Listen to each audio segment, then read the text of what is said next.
ஆண்டவராகிய இயேசுவின் நாமத்தில் தொலைக்காட்சி நேயர்களுக்கு அன்பின் வாழ்த்துக்கள். இந்த நாளின் செய்தி என்னவென்றால், இதுவரைக்கும் ஒரு 3 பகுதிகளாக முன்னேற்றத்திற்கான தடைகள் என்ற செய்தியை உங்களுடன் நான் பேசியிருக்கிறேன். இந்த நாளின் செய்தி முன்னேற்றத்திற்கான வாய்ப்புகள். இதுவரையும் தடைகளை குறித்து பேசினேன். ஏன் முன்னேற முடியவில்லை என்பதற்கான தடைகள், அதில் இருக்கிற முன்னேற்றத்திற்கான ஆபத்துக்கள் என்ன என்பதை குறித்து பேசினேன். இந்த நாளிலே முன்னேற்றத்திற்கான வாய்ப்புகளை குறித்து உங்களோடு பேச விரும்புகிறேன். தேவன் உங்களுக்கு எனக்கும் முன்னேற்றத்திற்கான அதிகமான வாய்ப்புகளை கொடுத்திருக்கிறார். தேவன் ஒன்றை சொல்லுவாரானால் அதற்கேற்ற கிருபைகளை அவர் தருவார். முன்னேறுங்கள் என்று சொல்லுவாரானால் முன்னேற்றத்திற்கான எல்லா கிருபைகளையும் அவர் தருவார். எனவே தேவனுடைய விருப்பம் என்னவென்றால், நீங்களும் நானும் முன்னேற வேண்டும். இன்றைக்கு மனிதர்கள் உங்களுடைய வளர்ச்சியை விரும்புவதில்லை, உறவுகள் விரும்புவதில்லை, உங்களோடு கூட இருக்கிறவர்களே உங்களுடைய வளர்ச்சியை விரும்புவதில்லை. உங்களுடைய வளர்ச்சியை மட்டம் தட்டுகிற மக்கள் ஏராளம். நீ சரியில்லை, நீ சரியில்லைன்னு சொல்றார்கள். ஆனால் தேவன் நம்மை வளரச் செய்தாலே மகிழ்கிறார். உங்களுடைய வளர்ச்சியிலே பிரியப்படுகிற ஒரே ஒருவர் ஆண்டவர். எனவேதான் அந்த வசனத்தை திரும்ப திரும்ப உங்களோடு நான் பகிர்ந்து கொள்ள விரும்புகிறேன். பிலிப்பியர் புஸ்தகம், தேவன் அழைத்த அந்த பரம அழைப்பின் பந்தய பொருளை நோக்கி நீங்கள் முன்னேற வேண்டும் என்று கர்த்தர் விரும்புகிறார். அதற்கு அன்பானவர்களே, 2 காரியங்கள் முக்கியம். நோ ஃபாலிங் பேக், பின்னானவைகளை திரும்பி பார்ப்பது அது தேவையில்லாத ஒன்று. 2 காரியங்கள் முக்கியம். மூவிங் ஃபார்வர்ட், பின்னானவைகள் தோல்விகள் உண்டு. பல செயலிலே பேசியிருக்கிறேன். அவைகளை மறந்து விடுங்கள். உங்களுக்கென்று வைத்திருக்கிற லக்கு, உங்களுக்கென்று தேவன் வைத்திருக்கிற மேன்மை, உங்களுக்கென்று கர்த்தர் வைத்திருக்கிற அந்த பரலோக பொக்கிஷங்கள், உங்களுக்கென்று வைத்திருக்கிற தி கிரேட் பிளான், மகிமையான திட்டங்கள், பிரம்மாண்டமான திட்டங்கள், மேன்மையான திட்டங்கள், அதை நோக்கி ஓட அன்பாய் கேட்கிறேன். எனவேதான் இந்த வார்த்தை இப்படி சொல்லுகிறது. அன்பானவர்களே, தேவ சித்தத்தை அறிந்து கொள்வதுதான் உலகத்தில் மிகப்பெரிய ஆசீர்வாதம். To know God's will.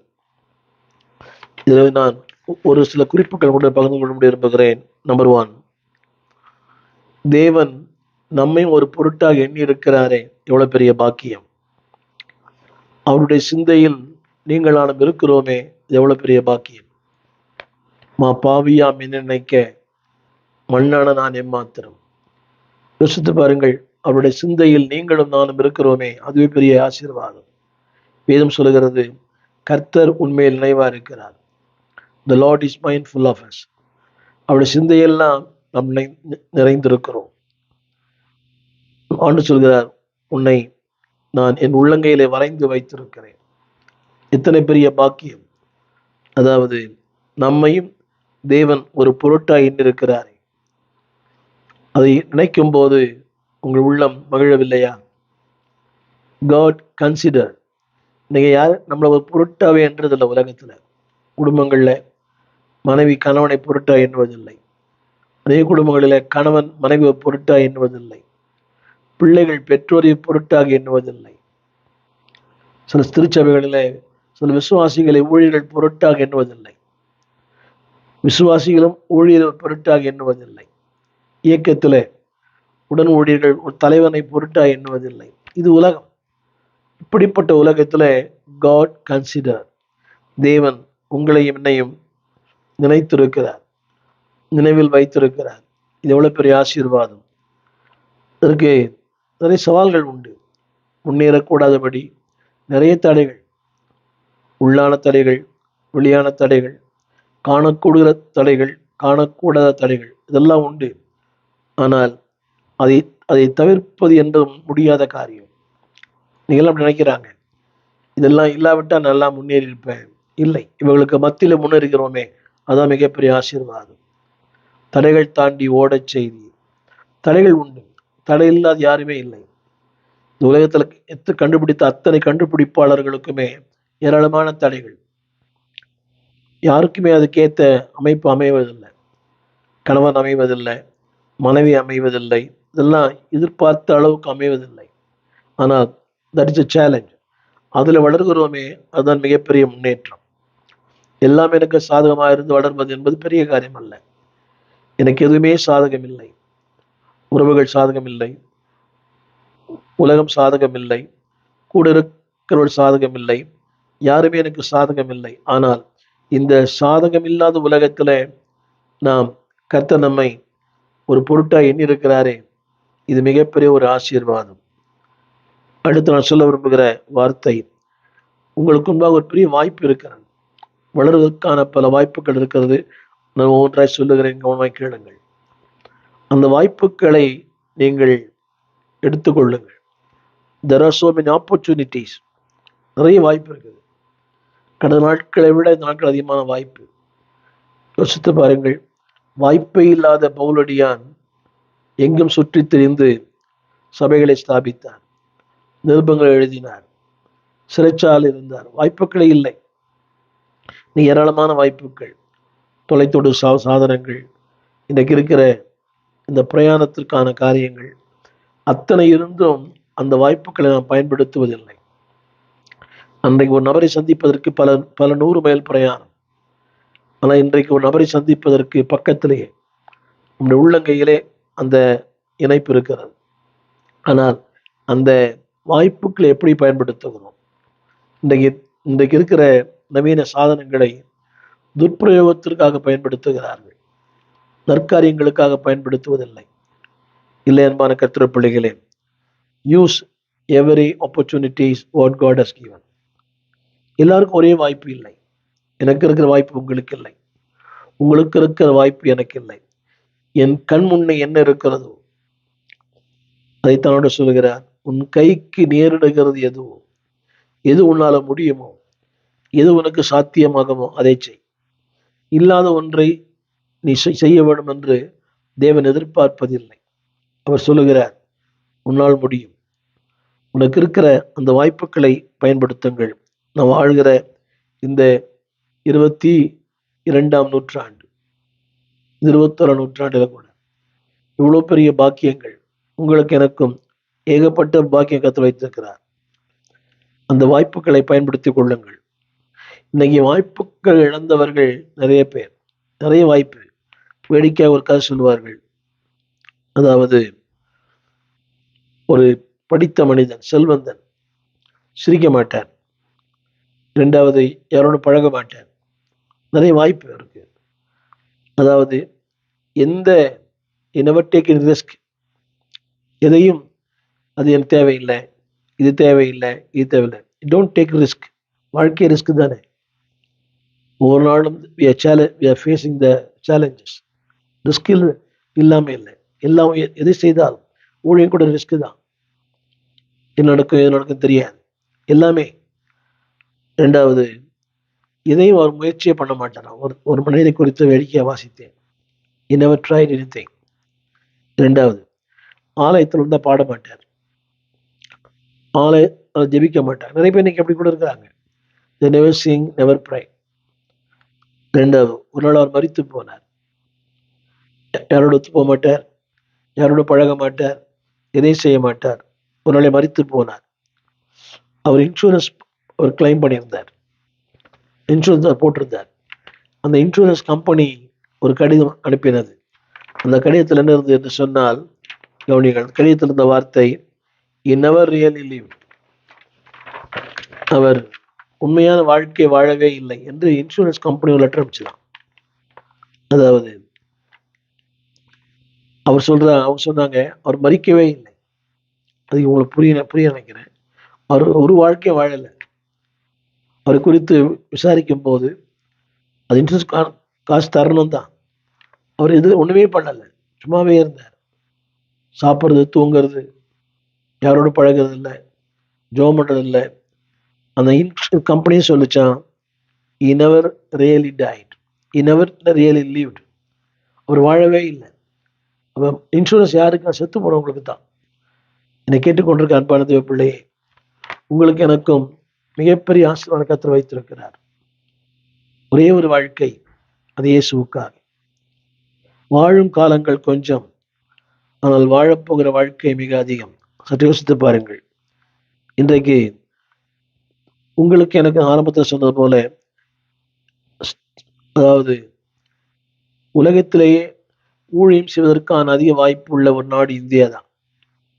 எப்பக்கம் திரும்பின மக்கள் கூட்டம். மேல்நாடுகளிலே மக்களை பார்ப்பது என்பது அரிது. ஒரு மால்ல பார்க்கலாம், எங்கேயுமே மக்களை பார்க்கவே முடியாது. இது நான் இந்த ஒளிப்பதிவை கொரியா தேசத்திலிருந்து பண்ணுகிறேன். சியோல் என்ற பட்டணத்திலிருந்து ஒரு 5-6 மணி நேரம் பிரயாணம், கார் பிரயாணம். சுற்றி சுற்றி பார்க்குற ஒருத்தருமே காணும். ஒரு மக்களை கூட பார்க்க முடியல. அங்க ஒரு வீடு, இங்க ஒரு வீடு, மலை மேல ஒரு வீடு. நான் இருப்பது ஒரு மலைப்பகுதி தான், வீடுகளே இல்லை. இது ஒரு கேம்ப் சென்டர். நான் சொல்ல வந்த கருத்து என்னவென்றால், நான் வசிக்கிற பரந்த இந்தியாவிலே எங்கு திரும்பினாலும் மக்கள் கூட்டம். அன்பானவர்களே, ஊழியம் செய்வதற்கான சிறந்த இடம் இந்தியா, தமிழகம். எனவே இந்த வாய்ப்பை விட்டுவிடாதிருங்கள். இதைத்தான் திருமறை சொல்லுகிறது, எபேசியர் 5:15. ஆனபடியினாலே ஞானமற்றவர்களைப் போல நடவாமல் ஞானமுள்ளவர்களைப் போல கவனமாய் நடந்து கொள்ள பார்த்து. ஞானமற்றவர்களைப் போல அல்ல. ஒரு இடத்துல சொன்னேன், சிரிப்பதில்லை, விளையாடுவதில்லை, பழகுவதில்லை, ஜெபிப்பதில்லை, ஆறுதை பாடுவதில்லை. ஏதோ ஒரு வாழ்ந்தார், மரித்து போனார். ஆனால் இன்சூரன்ஸ் கம்பெனி சொன்னது அவர் வாழவே இல்லை. யோசித்து பாருங்கள். அப்படியானால் உங்களுக்கு எனக்கு ஒரு பெரிய வாழ்க்கை தேவன் கொடுத்திருக்கிறார். அரிது அரிது மானிடலாதல் அரிது. இன்றைக்கு நல்ல ஆரோக்கியம். எத்தனை பேர் அங்கவீனர்களாய் மாற்றுத்திறனாளியா இருக்கிறார்கள். சிந்திக்கும் திறன் இல்லை, பார்க்கும் திறன் இல்லை, கேட்கும் திறன் இல்லை. யோசித்து பாருங்கள். ஆலயத்தில் செல்ல வேண்டும் என்கிற ஆசை, ஆனா முடியல. எத்தனையோ பேர், உங்களுக்கு தெரியும், எனக்கும் தெரியும். வேதம் சொல்கிறது, ஞானமற்றவர்களைப் போல நடவாமல். எதற்காக இந்த வாழ்க்கை? ஏன் இந்த வாழ்க்கை? எந்த குறிக்கோளுக்காக இந்த வாழ்க்கை? ஏன் எனக்கு ஒரு குடும்பம்? எனக்கு ஏன் ஒரு திருச்சபை? எனக்கு ஏன் ஒரு போதகர்? எனக்கு ஏன் இந்த வேலை? எனக்கு எதற்கு இந்த அறிவு? எனக்கு எதற்கு இந்த திறமை? யோசித்து பாருங்களேன். உங்களுக்கு இருக்கிற திறமை இன்னொருவருக்கு இல்லை. உங்களுக்கு இருக்கிற சாமர்த்தியம் இன்னொருவருக்கு இல்லை. உங்களுக்கு இருக்கிற அந்த அந்த தாளந்துகள் இன்னொருவருக்கு இல்லை. அது உங்கள் சொந்த நலனுக்காக கொடுக்கப்படவில்லை, தேவ நலனுக்காக, திருச்சபைக்காக. உங்களுக்கு இருக்கிற பல தாளந்து மற்றவங்களுக்கு இல்லையே. சில பேருக்கு அதிக தாளந்துகள், அதாவது இந்த கணனியில, கம்ப்யூட்டர்ல, இந்த எடிட்டிங்ல, இந்த ஷூட்டிங்ல, இசைக்கறி வாசிப்பதில், காரியங்களை திட்டமிடுவதில், ஒரு கூட்டத்தை ஒழுங்கு பண்ணுவதில், ஒவ்வொருவருக்கும் சிறுபிள்ளை ஊழியத்தில், வாலிபர் ஊழியத்தில், ஆலோசனை சொல்லுவதில், குடும்பங்களை கட்டுவதில் ஒவ்வொருக்கு ஒரு திறமை இருக்கிறது. எனவேதான் ஆண்டு சொல்லுகிறார், ஞானமற்றவர்களைப் போல நடவாமல். நீ நிறைய பேருக்கு அது ஒரு தாழ்வு மனப்பான்மை. எனக்கு ஞானம் இல்லை, எனக்கு அறிவு இல்லை, எனக்கு திறமை இல்லை. இல்லை, உங்களுக்கு எல்லாம் இருக்கிறது. ஒன்றுமில்லாதிருக்க உங்களை அழைக்கவில்லை. ஏதோ ஒன்றுக்காய் கர்த்தர் உங்களை அழைத்திருக்கிறார். நீங்கள் ஞானமற்றவர்களைப் போல நட. God has given the wisdom. இந்த திருமறையை சுமப்பதே பெரிய ஆசீர்வாதம் இல்லையா? திருமறை. எத்தனை பேர் ஆலயத்துக்கு வெளியே இயேசு என்றால் அறியாத லட்சக்கணக்கான மக்கள் நம்ம தமிழகத்தில் வாழ்கிறார்கள். வலதுகைக்கும் இடதுகைக்கும் வித்தியாசம் தெரியாது. இயேசு என்ற ஒரு அறிந்து கொள்ள கர்த்தர் நமக்கு உதவி செய்தாரு. வேதத்தை சுமக்க உதவி செய்தாரு, படிக்க உதவி செய்தாரு. இதை படித்தால் புரிந்து கொள்வதற்கான ஞானத்தை தந்தாரு. ஆரம்ப நாட்களில் நான் வேதம் படிக்கும்போது ஒண்ணுமே புரியாது. கல்லூரி படித்தவன் தான், ஒண்ணுமே புரியாது. அவன் இவனை பெற்றான், இவன் அவனை பெற்றான்.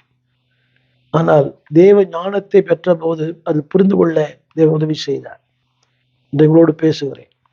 திருமறை சொல்லுகிறது, ஞானமற்றவர்களைப் போல. உலகத்தில் நீங்க நிறைய பேர் இருக்காங்க. ஞானம் சொல்லும்போது எதிர்காலத்தை குறித்து கவலை இல்லை. எதிர்காலம் என்ன, வாழ்க்கை என்ன, வாழ்க்கை நிச்சயம் என்ன, எனிதிங். ஆனா யோசித்து பாரு, உங்களுக்கு எனக்கு ஒரு பெரிய பரலோக ஞானம் கொடுத்திருக்கிறார். உண்டான மெய்தேவனை அறிகிற அந்த அறிவை தந்திருக்கிறார், ஞானமற்றவர்களைப் போல இல்லாமல். அடுத்து அந்த அடுத்த வார்த்தை, ஞானம் உள்ளவர்களைப் போல கவனமாய் நடந்து கொள்ள பார்த்து. ஒரு கவனம் இருக்கிறதா? தேவன் உங்களுக்கு கொஞ்சம் காசு கொடுத்தார், அது கவனமா செலவு பண்றீங்களா? உதாரித்தனமாய், ரொம்ப லக்ஸுரி, ஆடம்பரமாய் எல்லாரும் செய்யறாங்க. இந்த ஹோட்டல் பஃபே எல்லாம் போறாங்க பார்த்தீங்களா, கொடுமை. நேற்று நான் ஒரு ஹோட்டலுக்கு போனேன், இந்த போதனை கூட்டிக் கொண்டு போனேன். நான் ஒரு 8 பேர் தான் இருந்தோம். $800 அது இந்திய பணத்தில் 64,000 ரூபாய். ஒன்றும் சாப்பிடுற மாதிரி இல்லை, ஒன்றும் கூட சாப்பிடாம எல்லாமே ராவா இருந்தது, பச்சை பச்சையா இருக்கு மீனெல்லாம். $800 என்று சொன்னார். அது அவர்களுக்கு ஒத்து வரும். நான் சொல்ல வந்த கருத்து, அன்பானவர்களே, கவனமாய் நடந்து கொள்ள பார்த்து. ஆண்டவர் தந்த பணம் கவனமாயிருங்க, ஆண்டவர் தந்த சரீரம் கவனமாயிருங்க, ஆண்டவர் தந்த வாழ்க்கை கவனமாயிருங்க, ஆண்டவர் தந்த உயர்வு கவனமாயிருங்க. கவனமாய் நடந்து கொள்ள பார்த்து. நாட்கள் பொல்லாதவைகளானதால் காலங்களை பயன்படுத்திக் கொள்ளுங்கள். இந்த நாள் வருமானு தெரியாது. இன்றைக்கு நான் இதை பேசும்போது கூட காலை கூட்டம் முடிந்தது, இது இடைவேளையின் நேரம். இது இப்ப மத்தியானம் இங்கே மணி 3, திரும்ப ஒரு கூட்டம் இருக்குது, இது இடைவெளியின் நேரம். இந்த இடைவெளி நேரத்தில் நான் கொஞ்ச நேரம் ரெஸ்ட் எடுக்கலாம், தூங்கலாம். அடுத்த ஒரு கூட்டம் இருக்குது எனக்கு. ஆனால் நோக்கம் என்னவென்றால், அதாவது நாளைக்கு இந்த வாய்ப்பு எனக்கு வருமானு தெரியாது. வசனம் சொல்லுகிறது, காலத்தை பிரயோஜனப்படுத்திக் கொள்ளுங்கள், make use of the time. இன்னைக்கு வேஸ்ட் பண்ற மக்கள் ஏராளம். சும்மாவே இந்த யூடியூப்ல, ஃபேஸ்புக்ல சும்மா இந்த என்னன்னோ சொல்றாங்க இல்லையா, இந்த பிளே, அந்த ஆட்டம், இந்த ஆட்டம், ரம்மி, எல்லாமே இந்த மொபைல்லையே பண்ணுங்க, அது சொந்த விருப்பம். ஆனால் முடிந்த அளவுக்கு காலத்தை பயன்படுத்திக் கொள்ளுங்கள். திரும்ப இன்னொரு வாய்ப்பு வருமா தெரியாது. இந்த ஆரோக்கியம், இந்த பலன், இந்த சிந்திக்கும் திறன், இந்த பேசும் திறன், இது வருமானு தெரியாது. நாட்கள் கொடிதாய் மாறிடும், காலத்தை ஆதாயம் செய்வோம். எனவேதான் தேவன் சொல்லுகிறார், உனக்கு ஒரு திறவுகோலை கொடுத்திருக்கிறேன். வெளிப்படுத்தல் 3ஆம் அதிகாரம் 7ஆம் வசனம். அதுல ஒரு வார்த்தை எழுதப்பட்டிருக்கிறது, தாவீதின் திறவுகோலை உடையவர். அதுல ஒரு வார்த்தை சொல்லுகிறார், திறக்கிறவர், பூட்டுகிறவர். என்னுடைய வாக்காளர் குடிங்க, தாவீதின் திறவுகோல். கவனமா கேட்கிறேன். He has given the key to success. வெற்றிக்கான திறவுகோலை உங்கள் கையில கொடுத்திருக்கிறார். திரும்ப வாங்க, வெற்றிக்கான திறவுகோல் உங்கள் கையில் இருக்கிறது, அதை பயன்படுத்துறீங்களா? வெற்றிக்கான திறவுகோல், நிறைய வெற்றிகள் வைத்திருக்கிறார். அந்த வெற்றியை நீ அடைவதற்கான திறவுகோல்கள் கொடுத்திருக்கிறார். only thing you have to open. நீ ஒன்றும் செய்ய வேண்டிய அவசியம் இல்லை. has done everything. வேதம் சொல்லுகிறது, அதாவது அந்த வெற்றிக்கான திறவுகோல் உங்கள் கையிலே கர்த்தர் கொடுத்திருக்கிறார். இதுதான் வெளிப்படுத்தல் 3ஆம் அதிகாரத்தை ஆவியானவர் சொல்லுகிறார், நான் இதோ உனக்கு முன்பாக வைத்திருக்கிறேன். வெளிப்படுத்தல் 3:8. திறந்த வாசலை உனக்கு முன்பாக. இதெல்லாம் வாசல் இல்லை, new opportunities, new beginning, new promises. திறந்த வாசல் என்ற வார்த்தைக்கு தான் அர்த்தம் புதிய வாய்ப்புகள், புதிய வாசல்கள், புதிய புதிய காரியங்கள். திறந்த வாசல் என்ற வார்த்தைக்கு தான் அர்த்தம் நியூ ஆப்பர்ச்சுனிட்டிஸ், நியூ பிகினிங்ஸ். அதில் ஒரு வார்த்தை சொல்லுகிறார், இதோ. அப்படியானால் இதோ என்ற வார்த்தையின் பொருள் தொடக்கூடிய, பார்க்கக்கூடிய, எனக்கு மிக நெருக்கமாக இருக்கக்கூடிய. சொல்லுகிறார், இதோ. You can see that, you can touch. அது மறைந்திருக்கிற ஒன்று அல்ல. ஒரு சின்ன கேள்வி, இந்த தொலைக்காட்சி, இந்த நீங்க மொபைல பார்த்துட்டு இருக்கிறீங்க, உங்களை பார்த்து கேட்கிறேன், உங்கள் வாகனம் எங்கே? உங்கள் வாகனம் வீட்டுக்கு வெளியே. உங்கள் மொபைல் எங்கே? இங்கே. உங்கள் தொலைக்காட்சி எங்கே? இங்கே. அந்த தொலைக்காட்சியை பார்க்க முடியும், தொட முடியும். நீங்க அதில் உங்களுக்கு தொலைக்காட்சி ரொம்ப நெருக்கமா இருக்குது, உங்களுக்கு இந்த மொபைலுக்கு ரொம்ப நெருக்கமா இருக்குது. தொடக்கூடிய, பார்க்கக்கூடிய, நெருக்கமாக இருக்கக்கூடிய ஒன்றுக்கு தான் இதோ தேவன் சொல்லுகிறார், வைத்திருக்கிறேன் ஒரு புதிய வாய்ப்புகள். இன்னைக்கு நாம அடுத்தவங்களுக்கு இருக்கிற வாய்ப்பை பார்க்கணும். அவருக்கு இந்த வாய்ப்பு, இவருக்கு இந்த வாய்ப்பு, எனக்கு இல்லை. அதை விட மேலான வாய்ப்பு உங்களுக்கு இருக்கிறது. நான் ஆரம்பத்தில் நான் கூட யோசித்தேன், அந்த வாய்ப்பு எனக்கு இல்லையே, அந்த வாய்ப்பு எனக்கு இல்லையே. ஆனால் எனக்கு என்ன வாய்ப்பு தேவன் வைத்திருக்கிறாரோ அந்த வாய்ப்பு தான். ஒரு உண்மையை சொல்ல விரும்புகிறேன். என்னுடைய 70களிலே காலம் சென்ற டிஜிஎஸ் அவர்களோடு கூட பணியாற்றுகிற ஒரு அழைப்பு. என்னோட நண்பர் ஜான் சாங்க பணியாற்றினார். எனக்கும் அந்த அழைப்பு வந்தது. விக்டர் சுவாமிதாஸ் என்கிற ஒருவர் தான் எங்களை அழைத்து கொண்டு போனார். எனக்கு அந்த காரியங்கள் சரியாய் எனக்கு இல்லை. அவரோட பிரயாணம் பண்ணுகிற ஒரு நாட்கள் அது. விக்டர் சுவாமிதாஸ் சென்னையில், அவர் தான் 2 பேருமே கூட்டிட்டு போனார். டாக்டர் ஜான் சாலமன் அவரோடு ரொம்ப நாள் பணியாற்றினார். நான் பாஸ்டர் ஹென்றி ஜோசப் ஐயா அவரோடு 16 ஆண்டுகள் பணியாற்றினேன். அவ யோசிப்பேன், எனக்கு அந்த வாய்ப்பு இல்லை. தேவன் எந்த வாய்ப்பு உங்களுக்கு வைத்திருக்கிறாரோ அந்த வாய்ப்பை நீங்கள் பெற்றுக்கொள்ளுங்கள், நிறைவேற்றுங்கள். அது சொல்லப்பட்டிருக்கிறது ஒரு வார்த்தை, உனக்கு முன்பாக வைத்திருக்கிறேன். அதை பயன்படுத்துவதும் பயன்படுத்தாத உங்கள் கையில் இருக்கிறது. நீங்க use it, otherwise you can loose it. நிறைய பேர் எனக்கு அதாவது ஒன்று சொல்ல போறேன், நிறைய பேர் சொல்லுவாங்க, எனக்கு வந்து வாய்ப்பை அவர் பறித்து கொண்டார். இல்லை, உங்களுக்கென்று என்ன வாய்ப்பை தேவன் உருவாக்கி தந்தாரோ, திட்டமிட்டிருக்கிறாரோ, அந்த வாய்ப்பை ஒருவரும் பறிக்க முடியாது. நீரறியா யாதும் நேரினா, என் தலைமுடியும் எண்ணி நேரே.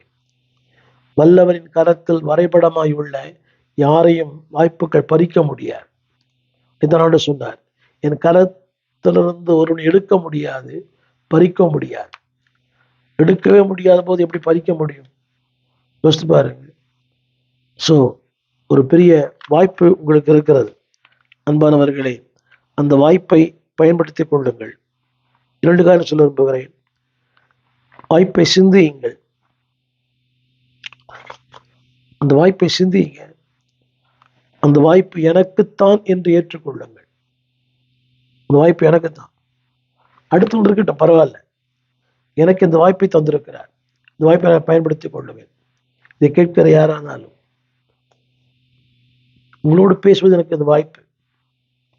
இதே பிரசங்கத்தை நிறைய பேர் பண்ணியிருக்கலாம், நீங்கள் கேட்டிருக்கலாம்.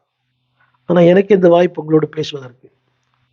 நினைச்சீங்கன்னா இந்த வேற சேனல் மாற்றலாம், இந்த யூடியூப் கொஞ்சம் ஜம்ப் பண்ணிட்டு போயிடலாம். ஆனால் எனக்கு தேவன் தந்த வாய்ப்பு. நான் சொல்ல விரும்புகிற வார்த்தை, அன்பானோட, வாழ்க்கையின் வாய்ப்புகளை பயன்படுத்தாதவன் உன்னால வெற்றி அடைய முடியாது. தாய் உருவாகும் முன்னே என் கருவை கண்டீரையா,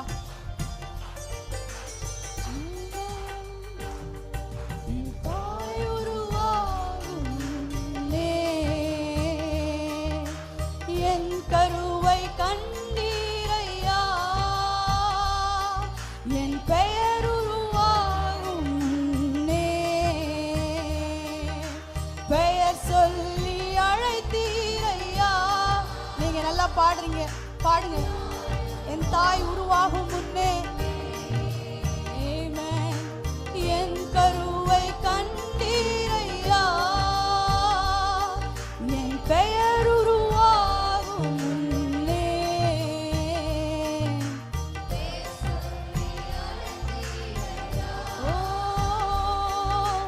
எப்படிப்பா உமக்கு நன்றி சொல்லுவேன், சொல்ல வார்த்தையே இல்லை.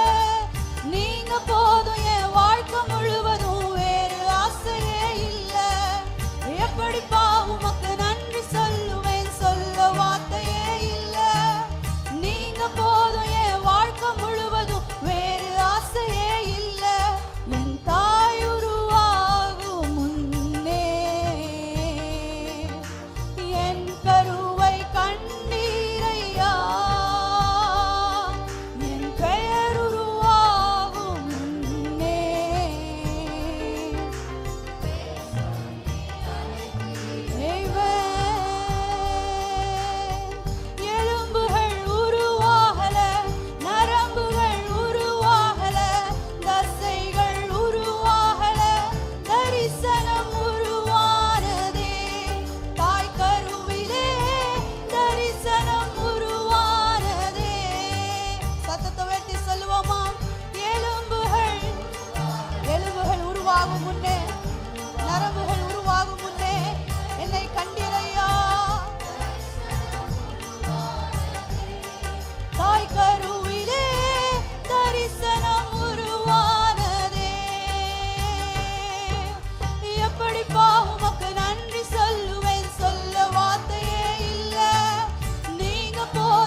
போதும் என் வாழ்க்கை முழுவதும் வேறு ஆசையே. முதல் அடியை சொல்லுவோமா? எலும்புகள் உருவாகல, நரம்புகள் உருவாகல, தசைகள் உருவாகல, தரிசனம் உருவானதே. தாய் கருவிலே தரிசனம் உருவானதே. நீங்க பாடுங்க இப்போ. எலும்புகள் எலும்புகள் நரம்புகள் உருவாகல, தரிசனம் உருவானதே. தாய் கருவிலே தரிசனம் உருவானதே. எப்படிப்பா உமக்கு நன்றி சொல்லுவேன், சொல்ல வார்த்தையே இல்ல. நீங்க போதும் என் வாழ்க்கை முழுவதும் வேறு ஆசையே இல்ல. எப்படிப்பா உமக்கு நன்றி சொல்லுவேன், சொல்ல வார்த்தையே இல்ல. நீங்க போதும் என் வாழ்க்கை முழுவதும் வேறு ஆசையே இல்ல. எப்படிப்பா உமக்கு நன்றி சொல்லுவேன், சொல்ல வார்த்தையே இல்ல. நீங்க போதும் என் வாழ்க்கை முழுவதும் வேறு ஆசையே இல்ல. எப்படிப்பா உமக்கு நன்றி சொல்லுவேன், நீங்க போதும் என் வாழ்க்கை முழுவதும் வேறு ஆசையே இல்ல. எப்படிப்பா உமக்கு நன்றி சொல்லுவேன், சொல்ல வார்த்தையே இல்ல. நீங்க போதும் என் வாழ்க்கை முழுவதும் வேறு ஆசையே இல்ல. எங்கள் விலாசம் போதகர் ஸ்டீஃபன் தேவகுமார், திறந்த வாசல் சபை, நம்பர் 65, பரமானந்த தெரு, 7 கிணறு, சென்னை 600001. தொடர்புக்கு 9841839287. மேலும் 0444183330. எங்கள் மின்னஞ்சல் stephenopendor@gmail.com. எங்கள் தேவ செய்திகளை யூடியூப் சேனலில் பார்த்து பயனடையுங்கள். தேவன் உங்களை ஆசீர்வதிப்பாராக.